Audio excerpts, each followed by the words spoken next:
Hello everybody, I'm Sandra and I'd like to welcome you to my almost brand new YouTube channel, Plant Rich Sandra. This is episode number 2.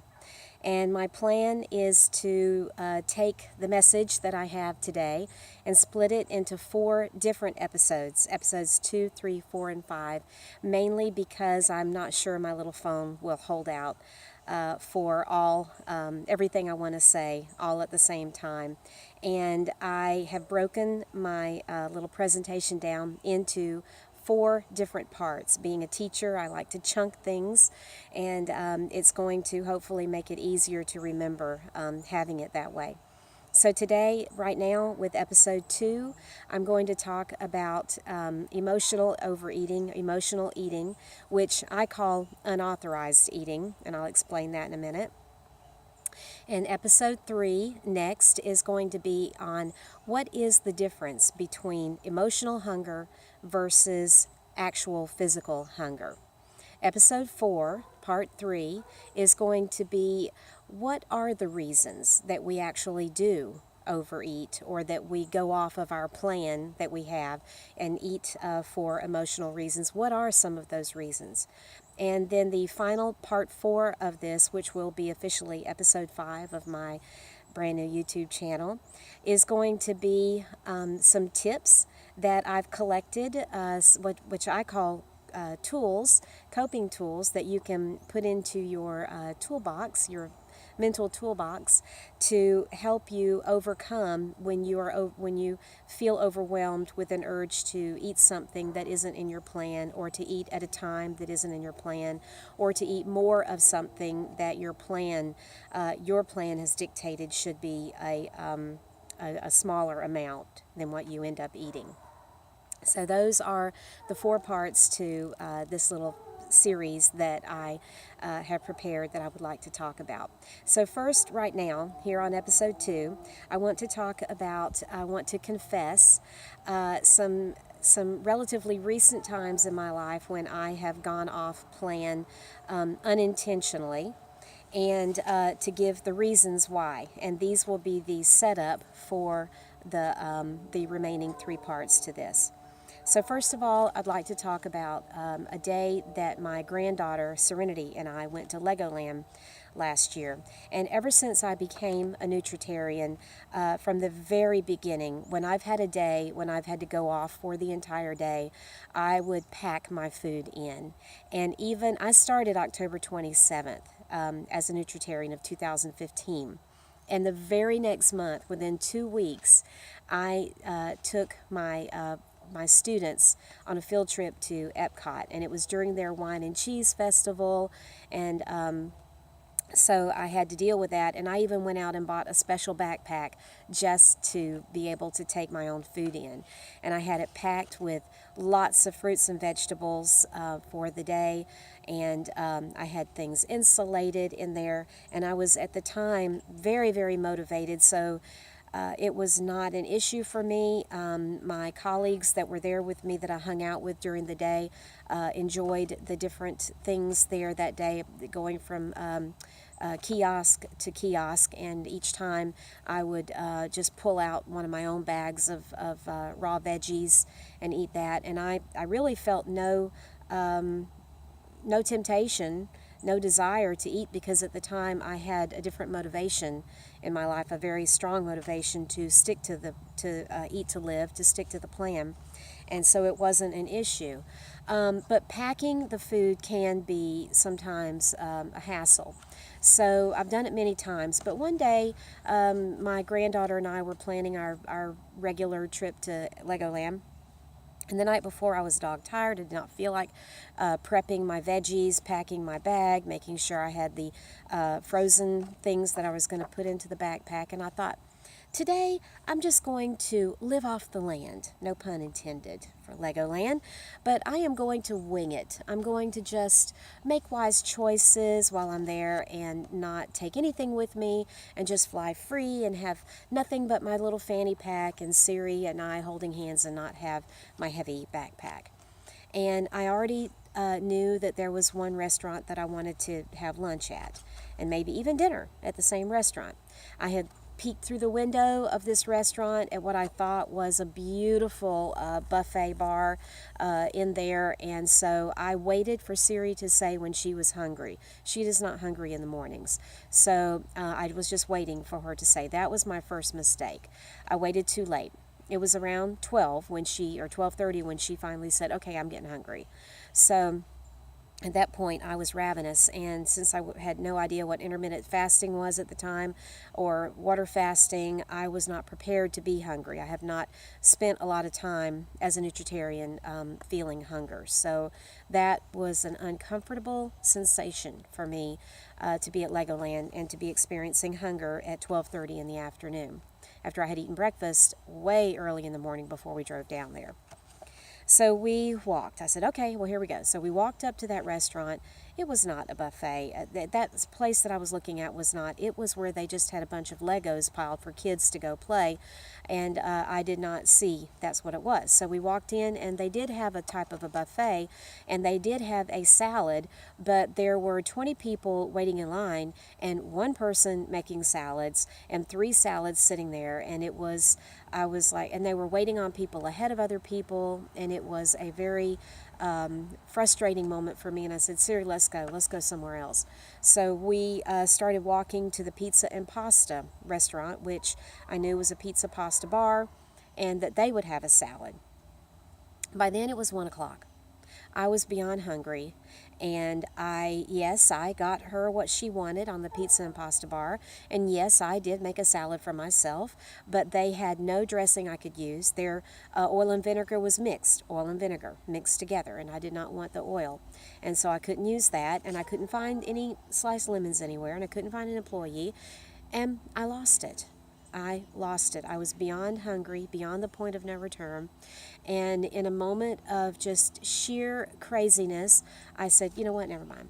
And I went over to the pizza and pasta bar, and I loaded up. I loaded up on everything I could pile on my plate.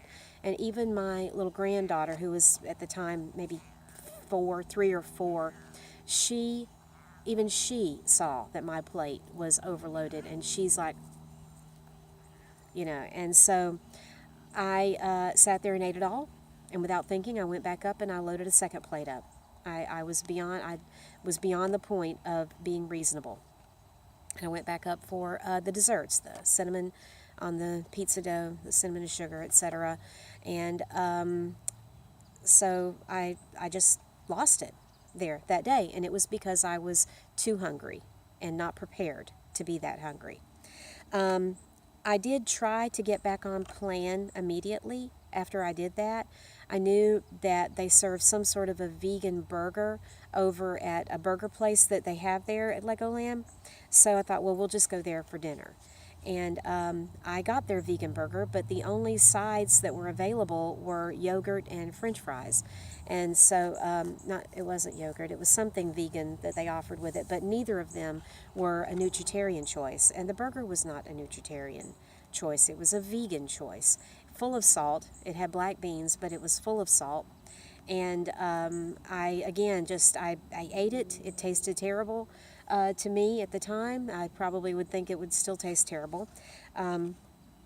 And I was just disgusted. So that event, and I was honest about this with other people, it derailed me for the day. I got back on the next day, but it did derail me for the day. So that was one incident when I engaged in what I call unauthorized eating. And now I guess would be a good time to explain what I mean by that. Once a person decides, okay, I'm going to start a new eating plan, a new regimen, whether it is temporary or whether it is something that you've decided is going to be permanent, you make a decision about what it's going to be. And if you choose to, in advance, to have cheat meals, that's one thing. But if you have stated, I am not going to eat this, or this ever, or for the whole week or whatever, and then you break it for whatever reason at the last moment, you break it for emotional reasons or stress or nerves or whatever, that is what I call unauthorized eating or drinking, because you didn't authorize it. You broke it, but it wasn't something you planned to do in advance. So it's different from a pre-planned cheat meal, which a lot of people do. I did it in the beginning too. So that's what I mean by unauthorized eating. Okay, incident number 2. This last May, well, starting in around April, I decided I was going to give up my cheat meals. I had kind of put a little bit of my weight back on over the course of the 2016-17 school year. I was still a nutritarian, but I was having too many cheat meals, and I was eating too many nuts, and I was eating too much whole grain, and so I'd kind of crept back up a little bit to add 10 more pounds. I was almost back up to 180. I'd gotten to 170, but I was almost back up to 180. So I thought, I'm going to give up the cheat meals. Dr. Furman said if you do give them up completely, then you can lose your desire for your taste buds will change, for the better. But if you keep the cheat meals, it's harder to lose the desire, the taste bud issue. And so I thought I would give him a try, and he was right. And for 6 weeks, I was completely 100% nutritarian.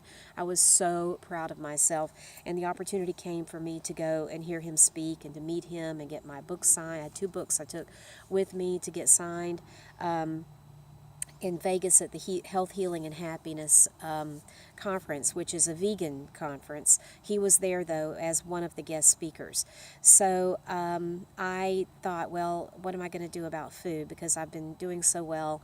I don't want to break from what I've been doing. I'm on a roll now of 6 solid weeks of being 100% nutritarian, 100% compliant. So I get out there and I took some things with me, but I did experience some deprivation. The meals that I had paid for were vegan meals. There was salt in them, vegan cheeses, which I was trying to stay away from anything like that. And but I did manage to stick to my guns while I was out there. And even when I went out onto the strip to do some exploring of the different casinos, I still stuck to my plan. I did not eat. When I went into the Paris casino, I did not get the croissant or anything. And so I was so good while I was out there. When I came home, 2 days later, I began to feel sorry for myself that I had been in Vegas and had deprived myself, I thought at that moment, that evening, deprived myself of so many good things out there. Even the vegan food, I deprived myself of the vegan food. And I paid for it, but I didn't eat hardly anything unless it was specifically marked as nutritarian. And I didn't know at the time that I could have ordered SOS meals. I didn't even know what SOS meant. At that point, I learned while I was there, but I didn't know at the time. Well, I had a basket of what I call challenge snacks, which I'll explain some other time. Here at the house, I have an identical basket at work on my desk. I'm a high school teacher. But that night, 2 days after I came home from Vegas, feeling sorry for myself took over, and I thought, well, when I got that basket, I told myself, if I ever do eat it, then that'll just be a cheat meal. And I am owed a cheat meal because I haven't had one in 6 weeks. And so I went and got that basket, and I sat down in the living room with the TV on, and I ate 3 candy bars out of the basket, bam, bam, bam. And I also had a 4th candy bar in my purse that I had had in there for months. And I went and got that, and I ate that. So 4 candy bars, and I had a medium-sized bag of Fritos barbecue flavored Fritos, the original barbecue flavored Fritos that I had loved since I was in 9th grade. And I'm 56 now, so a long time. And I ate half of that bag. And at that point was when I finally felt, okay, I'm done. And I ended up eventually throwing away the other half of the bag. I did not finish it. That was a night of locura, another night of craziness. And that was brought on from just a feeling of deprivation, a self-imposed feeling of deprivation because I had been so good in Vegas.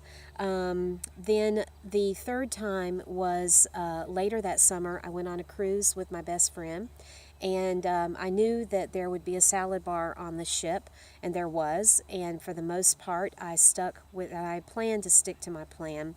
on the cruise. We went to the Bahamas, but I did go off track, and I engaged in unauthorized eating 3 times on the, or I guess I should say 4 times technically, when we ate in the nice restaurant instead of going to the salad bar.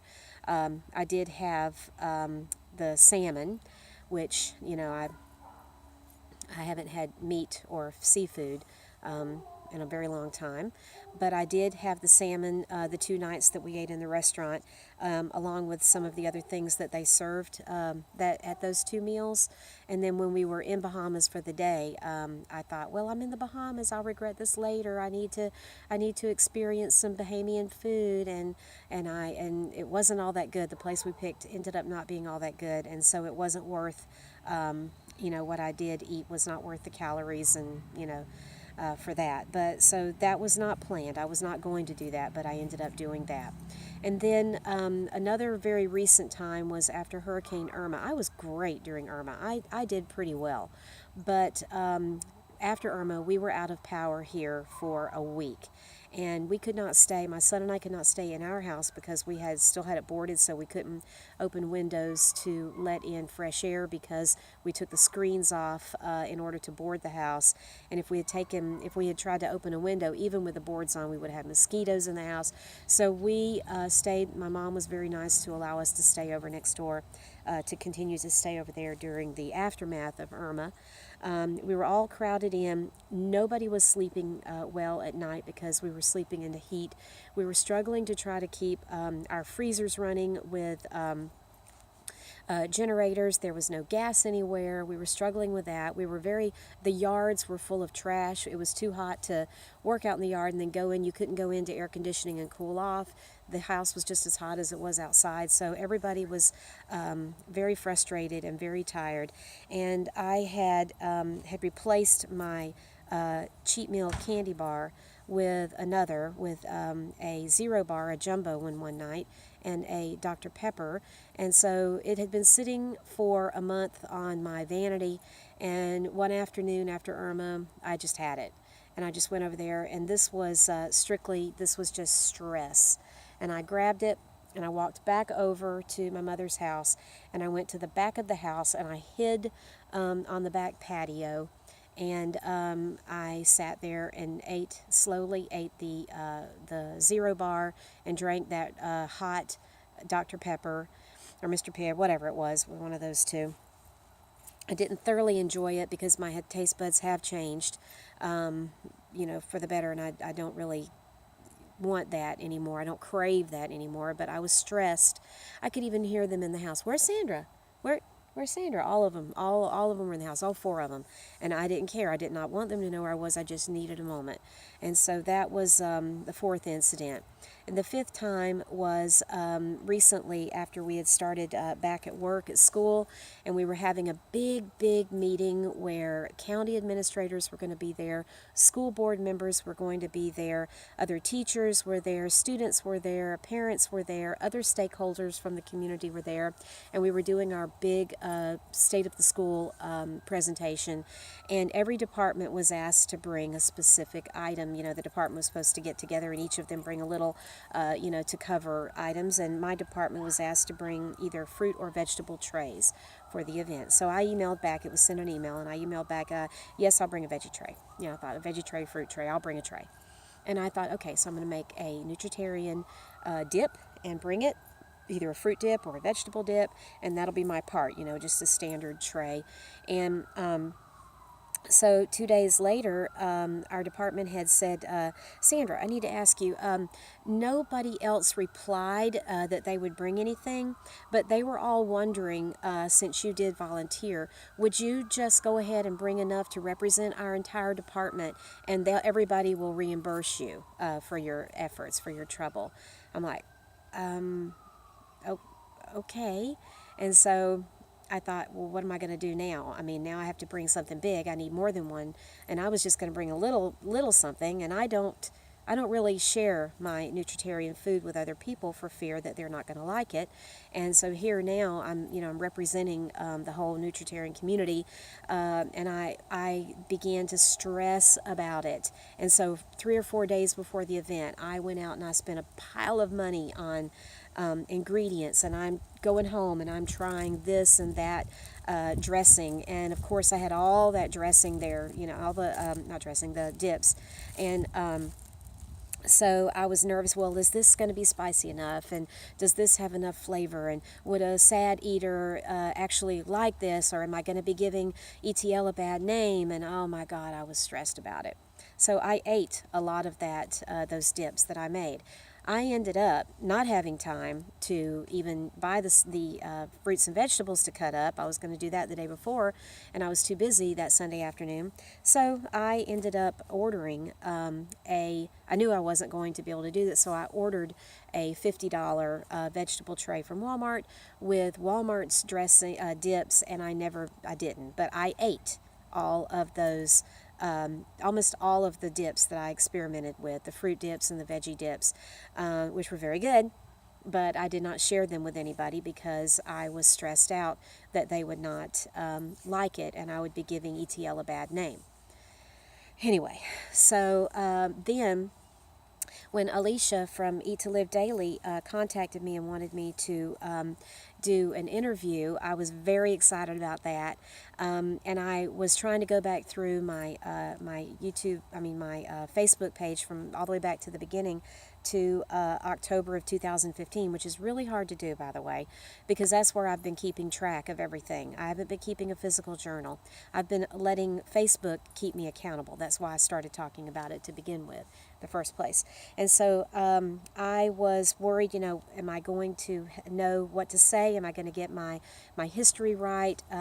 We had been collecting questions from different people in our support group, on the Eat to Live Daily group and the Eat to Live support group page. We had been collecting questions, and I wanted to get everything right in my answers, and I was stressing again about it, nerves and stress, and so I went off diet again, unauthorized eating, and I will remember this forever. I heated up a bowl. I was trying to heat up a big bowl of some of my cooked vegetables, but it was taking too long, and I needed to eat right now. So my son eats Arnold bread, and I buy him, some healthy bread, and I have my, Smucker's natural peanut butter, unsalted natural peanut butter. And I went in there, and I also have the Dr. Furman's almond butter, unsalted raw almond butter. And I took 2 pieces of bread, and this wide bread, all Arnold's is wide bread, like Pepperidge Farm is wide. And I slathered a bunch of either almond butter or peanut butter on it, sat down in the living room, bam, down it went. Within a minute, I got back up, back to the kitchen, 2 more pieces of bread, slathered the nut butter on it, went back in the living room, bam, down it went. At that, I was just nervous about the interview. And then the microwave dinged, and I went in there and I got out my, it was a big thing too, of cooked veggies, nutritarian cooked veggies, by the way. And I took my spoon and I sat back down in the living room and I ate every bit of it, and I was miserably stuffed. I was so stuffed. I just ate without thinking. Everything went down so fast, and it was nerves that caused me to eat all of those 2, no jelly in the house, but with the nut butters and the 4 slices of bread after I'd already had, my whole grain I'd already had for the day that morning for breakfast, because I usually eat steel-cut oatmeal for breakfast. So I had 5 servings of whole grain that day, and who knows how many servings of fat that I had, because I'd already had fat for the day too, my healthy fats. And there I just covered the bread with that. And so it was pure nerves. And I did that the day before my interview with Alicia, because I was just nervous about getting everything right. Where was I going to set up, etc. And then the most recent was last week when I was doing all that late night cooking. I was trying to fill my freezer with cooked, ETL friendly, compliant, nutritarian compliant vegetable dishes and soups and water sautés, etc., so that I won't have to cook again until during Christmas vacation. Because I've discovered when I stopped and think about it, that I've been giving up my entire Saturdays, every other Saturday when I don't have my granddaughter, I've been giving up the entire day in the kitchen. And then in the evening when I go to dump another bowl of scraps out in the compost pile, I'm like, it's dark. I've been in my kitchen all day. I've enjoyed it, and I'm glad I have the food ready, but I just gave up an entire Saturday to do cooking. What am I going to do? I can't just keep giving up every other Saturday to cook. So I thought, well, what if I cook in the evenings when I get home from work, so I can have my Saturdays free from now on, my every other Saturday free, because I don't cook on the weekends. I have my granddaughter. I don't do anything but my granddaughter. And so that's what I was trying to do. And it took me 3 nights of prepping. I had bought a whole bunch of stuff. I had so much produce. I had to bring all 3 of my coolers into the dining room, and I had them full. And I prepped and prepped and prepped, and my refrigerator was full of box after, container after container of all the vegetables, beautiful, fresh vegetables, ready to be, cooked together into these healthy, nutritarian, friendly dishes. But the cost was that I was up until 1, 2, 2:30 in the morning, 2 or 3 different nights during those 2 weeks. And it was hours after dinner. And Dr. Furman says, look, if you're hungry, go to bed. And he's right. You may be a little hungry, but you already had your dinner. Don't go back in the kitchen and get more. Go to bed. Go to bed a little hungry. You'll be glad in the morning that you did. And he's right. But I had decided to do it this method and see how it worked. So I couldn't go to bed because I was cooking all this stuff, or I was trying to finish prepping so I could cook the next night. And I thought, I'm hungry. I cannot be in this kitchen working with food and be this hungry. I can't do that. I can't tolerate that. So again, I was making the bread with, with the nut butters, and it was because I was feeling sorry for myself, having to be up so late, and I was already exhausted from having been up the night before, continuing to prep. So what I've tried to do here right now today in this episode, part 1, which is actually episode 2, is to share with you all of the most recent times when I have engaged in unauthorized eating that I had not planned on doing, and the reasons.